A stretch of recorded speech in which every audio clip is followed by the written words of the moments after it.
Hello, this is Tyler Craddock with NARPM Governmental Affairs. I hope you're having a wonderful day. Today, we have the great fortune to be joined by Monica Gilroy, the Gilroy Law Firm in Atlanta. They have over 27 years of experience working with issues related to property management and all the things that go with that. So what we're going to talk about today, and again, we're so happy to have Monica with us because she is one of the industry's leading experts on these kinds of things, is with the new federal stimulus package. Let's set the scenario. It's rent day, or it's approaching rent day, or it's just after rent day, and you have to have a conversation with your owner about how these provisions in the stimulus bill affect the manner in which you deal with tenants. So in other words, it's dear Mr. or Ms. Owner, we can do these things, we can't do these things, maybe we ought to do these things. That's the conversation we're going to have today. And with that, I'll turn it over to Monica. Monica, we're so glad to have you with us today. Oh, Tyler, it is absolutely my pleasure. We are all in this together in this extraordinary time, and my firm and I are thrilled to be able to help our NARPM family, our property manager friends, and are very pleased to be here today. There's definitely got to be a little feeling of trepidation on April 1st, knowing that we're going to have to be dealing with these new issues. So happy to help and be here today. Well, that's wonderful. That's wonderful. So as a bit of background, I think most folks know, as property managers, there are really three, I say big sections. They're all big sections. That really affect that interplay with the tenant. And the most key is there's this one section, section 4024, that deals with, and it's the one we've all talked about and we've all pontificated about, and oh my gosh, the stuff of Facebook comments back and forth and threads and texts and phone calls, all, everything. And it deals with the evictions and late fees moratorium, and then also gets into notices to vacate, or NTVs, as some folks call them. So is that also what you're seeing, is that most important thing that a lot of your property management clients are focusing on? Absolutely. I think we have two major buckets that we need to focus on. And for our property management world, absolutely, there is, under this new law, the CARES Act, as it's often referred to, a temporary moratorium, meaning a temporary halt on eviction filings. That is a 120-day freeze on the ability to file any or initiate any eviction action upon a tenant for non-payment. Also, during this 120-day period, you cannot charge any fees, penalties, or other charges to the tenant for non-payment or for rent. So I think if we start with two sections first, Tyler, I think there's some very specific things within that we need to then look at. So the next part of that would be, this is only applicable, this moratorium, to a loan, and I'm looking at that language, a home which has, or a property which has a mortgage loan that is federally backed. And that has been, Tyler, in my experience, a lot of the questions I've been getting from my clients, which is, what does that mean, and how do we know if they are? The easiest answer to say is that this is going to be any property, or in the act it's referred to as a dwelling, that is going to have behind it this federally backed mortgage, more commonly Fannie Mae, Freddie Mae, Ginnie Mae, all the May, an FHA loan, a veterans loan, and then a whole bunch of others that may apply. If I'm a property manager, and I may have no clue, I may not know what's going on with this, and I think that's going to be the first step that our property managers have to look at, is how to ascertain whether or not the home has a federally mortgage. The best way to do that is through a series of websites that are available for both Fannie Mae, Freddie Mac, or we were chatting about previously, the concept that we should know, maybe, hopefully as property managers, if there's what kind of property we're managing, because I would wager properties we manage are potentially free and clear, don't have any mortgage. And we can talk in a minute if you'd like about how then that would apply in this scenario. Awesome. I mean, that's been my experience too. A lot of folks at first said, "Hey, are we even caught in the bucket?" And if I'm understanding you right, in terms of an eviction and a late fee moratorium, the bucket, it's two conditions that sort of drop you into the bucket. One is it's a covered property; it has one of those mortgages you described, and the other is that we're talking about evictions and late fees for non-payment of rent. That's exactly right. And one of the things that I think is interesting, because we have to really kind of keep it high level. So if we think of it that, okay, I'm managing a piece of property that has a Fannie or Freddie Mae mortgage on it, probably the most common of scenarios. I first have to find that out. I could ask my owner. I'm comfortable asking my owner. I could look it up myself. That's, again, there's websites that we can share, or if you probably just Google it. And if in fact that property you're managing falls under a federally backed loan being on the property, then that's it. You are frozen for 120 days for evictions for non-payment. Now the next question I have is, well, wait a minute. What if it's not, what if within, let's say they're okay for April and they pay April, then they don't pay in May, but also in May they start doing something that's in violation of the lease. They've moved in too many people. They've brought in prohibited animals or doing something with their businesses. The law as it's written does not say that you can't evict something other than non-payment of rent. It also says that you can assess fees, right, other than non-payment of rent. And so therefore, I think we can very clearly conclude that we can evict someone if they are not in a federally backed property, for non-payment, or if they're in a federally backed property, but yet it's other than the non-payment of rent. That being said, though, we've talked about this, you and I. Here in Georgia, for example, our courts are closed. They're not even going to be open until April 13th. And I'm not quite sure, honestly, how the judges are done at the end of the day in these cases. Are they going to construe the law very strictly? Are they going to understand the law? Or are they even going to have the ability to do anything because they are going to feel sorry for the tenants? So there's just really no way to know from that perspective. Very much discretionary. And that's one of the things too. And I think, it's as much as the federal law applies, also understanding the status of the courts and frankly the judges in the locality where you're practicing property management. One of the other questions that we sometimes get, and I think and this is something that I could see an owner asking a property manager, and even as a non-lawyer, I think I know the answer to, but of course I would never venture to guess because I'm not an attorney and you play one on TV. Come on. Well, here in the Commonwealth of Virginia, the state bar for some reason takes very unkindly to the unlicensed practice of law. Georgia's probably the same. It is. But one of the questions we do get involves, well, if they're late with their rent, and of course can't charge them a late fee. Let's assume it's a covered property. Can't charge them a late fee.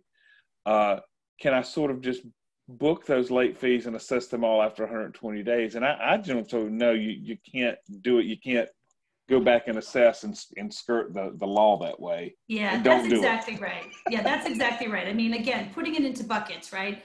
We're going to have tenants that are unquestionably going to have problems paying the rent. And I think as property managers, our number one vision and goal always has to be a rented and occupied home is better in this current time than an empty piece of property. So it's going to be the time to get a little creative. And so if you're in one of those categories where you are not able to evict for non-payment or assess fees for non-payment, and you're just kind of sitting there, you're going to have to work something out with your tenant. And you're going to have to do the best you can to see what they can do in terms of partial payment, et cetera. You were right, Tyler. You cannot, the way I would interpret this law is that the tenant cannot not pay for these 120 days, or they cannot pay for these 120 days, but you can at the end of that then slap on late fees. This is a complete freeze, if we think about it, for those tenants in those properties. So the impact this is going to have is probably going to evolve as each week goes by. I can see a number of creative solutions that people may run into, but I also can see, even again in the homes that aren't covered by these federally backed houses, even if you can go ahead and evict someone who hasn't paid their rent, by April 5th, and you're looking to go to the courts on April 15th, like you normally would, the courts may not be open. So, and we also know too, that many of because this is our national membership, many states have additional moratoriums. So, like in Georgia, as long as our courts are open, we're going to be ready to go, but I have no confidence in what the courts are going to do or not do. I don't know. But in other states, you're not going to be able to do anything at all. So we've got to get our minds around, we may not be getting full rents for 120 days. So how do we keep these tenants in? How do we work with them? And how do we then prepare our owners for the same? Hopefully everyone works together to get it done. And that's what we hope. And we hope that, folks are able to work out things that, frankly, reasonable solutions that sort of, work for everybody. One of the other areas that I get a lot of questions about, and I think partially it's because one could argue that this section of the bill may not have been the best construction in the world if one were writing in less of a rush, but it's the way that the provisions dealing with notice to vacate, the way that they interplay with the evictions part of it, and does that. And what that part of it means for property managers and the conversations that they're having with the owners about what they can and can't do. Yeah, that's a great question, Tyler. The phrase notice to vacate is not defined anywhere that I can find it, at least within the pages. It's not in capital letters, suggesting that it's a term of art or a defined term. So to me, a notice to vacate could be something that occurs naturally under the lease, or it could be something that occurs under the law. So if we think about a notice to vacate in the traditional sense, that it's more of like a notice to quit, a demand for possession, something that might be the initiating factor in an eviction, it gets a little complicated, right? It gets two parts.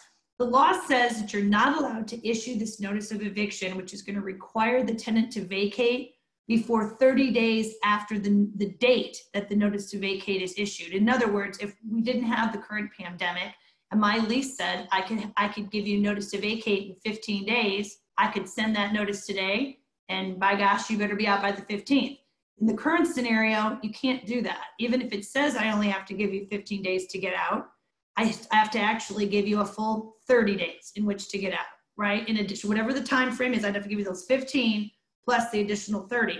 So this scenario I can see coming up for our non-covered dwellings, right? So our properties that we're managing, people haven't paid. So if we're giving that notice to vacate in the terms of an eviction initiation, whatever it says in your lease, tack on another 30 days. Same goes for the law, right? If your common law of your state says that to give, say, a holdover tenant, they're entitled to get 60 days notice to vacate, you've got to give them that 60, but tack on an additional 30. So we're seeing at a minimum, Tyler, people getting protection, tenants getting protections of at least 30 extra days outside of whatever they would be getting normally. Now, again, since we don't know what notice to vacate means, we were just chatting about one of our colleagues and friends who had some leases that were expiring. That's a great question, right? What do you do with a lease that's expiring? So I don't know that you would traditionally give a notice to vacate in that sense. Wouldn't you just let someone know that the lease, in fact, is terminating, and if your owner wishes to not continue it, that's it? How will the use of not using the word in that letter impact? So that's what I'm talking about. There's going to be ways around it. And again, we don't know what the court's necessarily going to say, but to me, the notice to vacate needs to be very liberally construed by the property managers. So if you are going to give someone notice, I would err on the side of caution and always include that extra 30 days. And again, that's going to be particularly applicable regardless of if they have the federally backed mortgage home or not. This applies to everybody. So everybody gets that extra 30 days regardless under the law. And so the other question I would have with that, and this may be a conversation, I'm not sure how it relates directly to Georgia law, because I'm frankly unfamiliar with Georgia landlord-tenant law. But in some states we use the we'll use that that notice to quit, the pay or quit, which says, hey, pay your rent in 3, 5, 14 days, whatever, or you're going to have to vacate. Is there a way that property managers should perhaps reword those letters so they don't run afoul? They still make sure that the tenant understands, hey, rent is due, and frankly, I've heard of scenarios where those demand letters, for lack of a better term, are tenants need them to be able to access certain social services, charity, other forms of help. Does that mean probably they need to have a conversation with their owner and maybe even perhaps their attorney about how they reword that letter to make sure it's within the confines of the law? Sure. I mean, very importantly to our members who are listening, the conversation we're having is very national in scope. The reminder to all of this would just be to be very cognizant of your own state prohibitions that may be on top of the CARES Act. But I think that you're actually fine with still sending your 3, 5, 10-day, whatever demand letters you need to send, right? You just at the end of that time period have to be sure there is that additional 30 days given. So if your letter would normally say, I need your money in 3 days, or you're going to be put out in 10, right? It's got to be always extended out to that 30th day, right? But that's got to, again, be built onto that first bucket we talked about. Is the house within that federally funded protection? And remember too, even if you send those letters, you can't be marking in your ledger that there's any sort of late fee or fee for that letter being charged, et cetera, if the house is in that federally funded program. I mean, if you really think about this, it all boils down to what the homework for today's membership is you better know whether your houses are in that federally funded program or not. Because if they're not, your limitation really is just to the fact that we have the 30-day notice to vacate, right? Coupled with any other complications from in your own state, right? If you're like California has additional prohibitions, right? Other states are having other prohibitions, coupled with, like in my state and other states, the courts are just closed. But I think today's #1 homework is going to be, is my property that I'm managing in this federally protected class? Because if it's not, it's not quite as burdensome, and it's much more business as usual than if it was. But you need to be very, very cognizant of what's out there from that perspective. Wonderful. Well, that's really helpful, and that we know with so many property managers wading through this and working through it, and owners as well. This has just been extremely helpful. And Monica, I can't begin to tell you how appreciative we are for your expertise. And I can say, as NARPM's lobbyist, I can tell you behind the scenes how helpful Monica is to us on a number of levels, and helping us do what we do, helping us build the relationships we need, helping with again, is one of the smartest property management attorneys we know. Thank you. Helping in that regard as well. So Monica, we always appreciate your help and your expertise. Do want to let you know, if you have questions, I'm happy to help fill those. Obviously, Monica as well. If you have questions that we can answer, you can either reach me at legislativeinfo@narpm.org. Or Monica, I know there's a property management email address for your firm, and I cannot remember it off the top of my head, so I'll have to get you to give us that one. No problem. Property management at gilroyfirm.com. Property management at gilroyfirm.com. It is truly my pleasure to help Tyler. Hopefully we can make this a regular event, but we are all in this together. So just everyone take it day by day. Wonderful. Thank you so much. And Monica, I hope you have a wonderful day. You too, Tyler. Thanks so much.